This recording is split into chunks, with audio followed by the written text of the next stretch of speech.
Sì, una bruttissima giornata, un brutto risveglio. Questa mattina verso le 5:30-6 hanno preso fuoco due aziende qui a Cordignano e l'incendio purtroppo è stato molto forte e vediamo com'è la situazione adesso dell'incendio.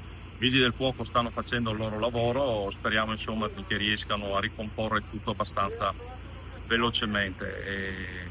Mi dispiace veramente per i titolari, per i dipendenti di queste aziende che stamattina insomma si sono trovati veramente il fuoco al posto del normale lavoro. La situazione è comunque monitorata e vedremo l'evoluzione. Ecco, si sa già da cosa potrebbe essere scoppiato l'incendio? No, le cause ancora non si conoscono e i vigili del fuoco stanno cercando di capire. C'era materiale plastico, mi dicono, in una delle aziende, non lo so.